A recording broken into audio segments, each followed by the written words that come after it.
جب لا الہ الا اللہ کہنا ظلم کو دعوت دینا تھا، جب ایک غلام کو مکہ کی جلتی ریت پر لٹایا جاتا تھا، سینے پر ایک بھاری پتھر، اور کہا جاتا اگر اس ظلم سے بچنا ہے تو اپنے اللہ کو چھوڑ دو۔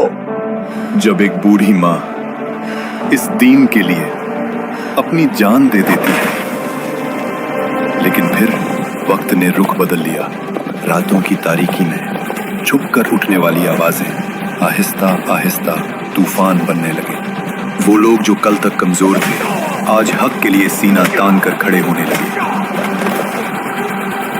زنجیریں ٹوٹنے لگیں اور ظلم کی دیواریں ہلنے لگیں۔ ہر طرف ایک ہی صدا گونجنے لگی، لا الہ الا اللہ۔ یہ واقعہ ہے ان لوگوں کا جنہوں نے اسلام کی خاطر اپنی جان قربان کر دی۔ جب حضرت ابو بکر صدیق رضی اللہ عنہ اسلام میں داخل ہوئے تو وہ اکیلے اسلام میں نہیں آئے، وہ اپنے ساتھ لائے عثمان ابن عفان، زبیر ابن العوام، عبد الرحمن ابن عوف، سعد ابن ابی وقاص اور طلحہ ابن عبید اللہ رضی اللہ عنہم اجمعین۔ یہ وہ لوگ تھے جو بعد میں عشرۂ مبشرہ کہلائے، جنت کی بشارت پانے والے 10 لوگ، اور یہ سب حضرت ابو بکر صدیق رضی اللہ عنہ کی دعوت سے نبی صلی اللہ علیہ وآلہ وسلم کے بتائے ہوئے راستے پر آئے۔ لیکن مکہ میں کچھ اور بھی ہو رہا تھا۔ قریش، وہ قبیلہ جو کعبہ کے رکھوالے تھے، وہ قبیلہ جس کا پورے عرب میں رعب تھا، وہ دیکھ رہے تھے کہ ایک کے بعد ایک ان کے لوگ محمد صلی اللہ علیہ وآلہ وسلم کی طرف جا رہے ہیں، اور یہ بات انہیں قبول نہیں تھی۔ ابو جہل، جس کا اصلی نام عمرو ابن ہشام تھا، جسے نبی صلی اللہ علیہ وآلہ وسلم نے ابو جہل جہالت کا باپ کہا، اس نے فیصلہ کیا جو بھی اس دین میں داخل ہوگا اسے ایسی سزا دی جائے گی کہ باقی لوگ کبھی سوچیں گے بھی نہیں۔ اور پھر شروع ہوا اسلام کی تاریخ کا سب سے سخت دور۔ وہ لوگ جو سب سے زیادہ ستم کا نشانہ بنے، غلام، کمزور، یتیم۔ اگر ہم ابو بکر یا عثمان کو ہاتھ لگاتے تو ان کے قبیلے والے بغاوت کر دیتے۔ اسی لیے جو بے خاندان ہیں انہیں جتنا چاہو تڑپاؤ، کوئی پوچھنے والا نہیں۔ مکہ میں اب انسانیت نہیں، طاقت کا زور بولتا تھا، اور اسی اندھیرے میں ایک ایسا نام ابھرنے والا تھا جو زنجیروں سے بندھا تھا، لیکن اس کا دل آزاد ہو چکا تھا۔ ایک حبشی غلام، بلال ابن رباح رضی اللہ عنہ۔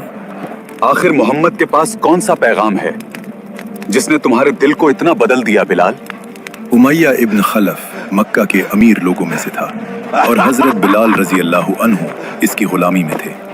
جب حضرت بلال رضی اللہ عنہ نے لا الہ الا اللہ کہا اور امیہ کا غصہ آسمان کو چھونے لگا، حضرت بلال رضی اللہ عنہ کو جلتی ریت پر لٹایا جاتا اور ان کو ظلم کا نشانہ بنایا جاتا تھا۔ لا الہ الا اللہ، یا اللہ میری مدد فرما۔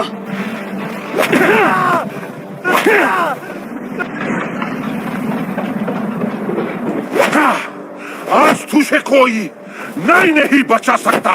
اتنے ظلم کے بعد بھی یہ ٹوٹ کیوں نہیں رہے؟ آخر ان لوگوں میں یہ طاقت آ کہاں سے رہی ہے؟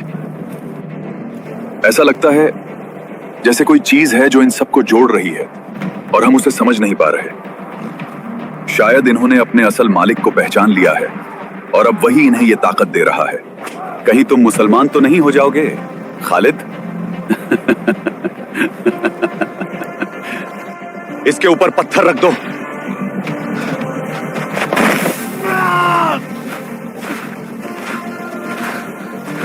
ظلم مکہ کی گلیوں میں پھیل چکا تھا۔ پھر ایک دن حضرت ابو بکر صدیق رضی اللہ عنہ وہاں سے گزرے۔ انہوں نے حضرت بلال رضی اللہ عنہ کو دیکھا، وہ رک گئے۔ حضرت ابو بکر ایک امیر آدمی تھے، ان کے پاس دولت تھی اور اس سے بھی بڑھ کر ایمان۔ حضرت ابو بکر رضی اللہ عنہ امیہ کے پاس گئے۔ امیہ، اپنے غلام بلال کو آزاد کرنے کی کیا رقم لوگے؟ امیہ نے سوچا کیوں نہ میں اس کا فائدہ اٹھاؤں۔ اس نے کہا میں 7 اوقیہ سونا لوں گا क्या तुम दे सकते हो? और हजरत अबू बकर सिद्दीक रजी अल्लाह अन्हु ने बिना झिझके 7 औकिया सोना अदा कर दिया। और हजरत बिलाल रजी अल्लाह अन्हु, वो गुलाम, वो इंसान जो जलती रेत पर पड़े थे, वो आजाद हो गए। उमैया बोला, अगर तुम सिर्फ 1 दिरहम भी देते तो मैं इसे तुम्हें दे देता। अगर तुम 100 औकिया भी मांगते तो मैं तुम्हें वो भी दे देता। यही थे हजरत अबू बकर सिद्दीक रजी अल्लाह अन्हु। लेकिन मक्का में जुल्म की दास्तान बढ़ती जा रही थी, और वही एक घर था जहां रहते थे अम्मार इब्न यासिर रज़ी अल्लाहु अन्हु। वो मक्का में एक हलीफ थे, यानी दूसरे कबीले का हिस्सा, अपना कोई कबीला नहीं। उनके वालिद यासिर इब्न आमिर रज़ी अल्लाहु अन्हु और उनकी वालिदा सुमैया बिन्त खयात रज़ी अल्लाहु अन्हा, ये पूरा घर इस्लाम में दाखिल हो गया। सब ने कहा ला इलाहा इल्लल्लाह, और फिर शुरू हुआ जुल्म। ये कैसी वही है कि गुलाम हमारे बराबर बैठ सकता है? ये तो गुस्ताखी है। आखिर मोहम्मद को ये सब बातें कौन बता रहा है? क्या वो पढ़ना जानता है? अल्लाह मोहम्मद पर वही नाजिल करता है, और वो उसे उन लोगों से लिखवाते हैं जो लिख सकते हैं। और अगर अल्लाह की वो वही लिखने वाला इंसान लिखने में कोई गलती कर दे? तुम जिस चीज की बात कर रहे हो वो किसी इंसान का निजाम नहीं है। हम उस जात की बात कर रहे हैं जिसने पूरी कायनात को बिना किसी गलती के बना दिया। सूरज अपने वक्त पर निकलता है, चांद अपने निजाम पर चलता है, समंदर अपनी हद से नहीं गुजरता है, आसमान इतना मजबूत है कि बिना सुकून के खड़ा है, जमीन इतनी मुतवाजन है कि इंसान उस पर चल सकता है। जो रब ये सब कर सकता है, वो अपनी ही मखलूक से अपनी ही वही को गलत कैसे लिखने दे सकता है?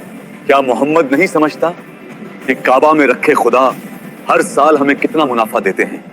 हम कैसे इन 360 बुतों को निकालकर एक ऐसे खुदा को मान लें जो दिखाई नहीं देता लेकिन फिर भी हर जगह है, मक्का में, यस्रिब में, सूरज, चांद और इस पूरी कायनात में। अगर हम ये मान लें तो मक्का बेहैसियत हो जाएगा और इन बुतों का कारोबार जो हम करते हैं खत्म हो जाएगा।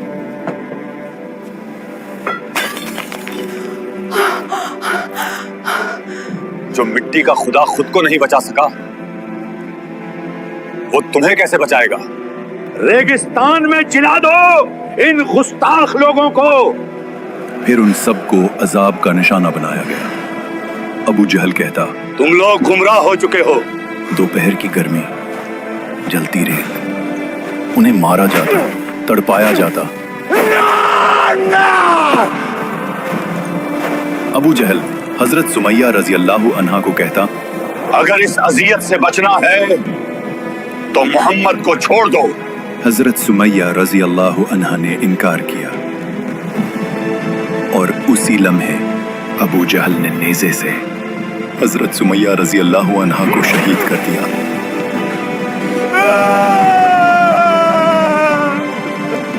इस्लाम की पहली शहीद सुमैया बिन्त खयात रजी अल्लाह अन्हु, एक औरत, एक माँ जिसने अपनी जान दी लेकिन अपना ईमान नहीं छोड़ा। यासिर इब्न आमिर रजी अल्लाह अन्हु भी इसी दर्द में जान दे गए। इस्लाम के दूसरे शहीद और हजरत अम्मार रजी अल्लाह अन्हु, जो अपनी आंखों के सामने अपने माँ और बाप को शहीद होते देखते हैं, वो अकेले रह गए इस जुल्म के चलते। मुसलमानों को एक महफूज जगह की जरूरत थी जहां वो अपना दीन सीख सकें, अल्लाह की इबादत कर सकें। फिर एक जगह मुंतखब की गई, दारुल अरकम, जो सफा पहाड़ी के करीब था। ये घर था अरकम इब्न अबी अल अरकम का, जो उस वक्त जवान सहाबी थे। यहाँ मुसलमान छुप कर जमा होते और यहीं पर कुरान की आयत नाजिल होती थी, और रसूलुल्लाह सल्लल्लाहु अलैहि वसल्लम उन्हें सहाबा को सिखाते। ये जगह इस्लाम का पहला मरकज बन गई। कुरैश को इस जगह का इल्म न था, इसीलिए मुसलमान कुछ अरसे तक यहाँ अमन से तालीम लेते रहे। वक्त गुजरता रहा और मक्का में अब इस्लाम की बातें होना शुरू हो गईं। शायद यही असल पैगाम है, जहां न काले और गोरे का फर्क है, न अमीर और गरीब का। अब वक्त करीब आ रहा था जब मुसलमान अपनी पहली हिजरत का सफर शुरू करने वाले थे।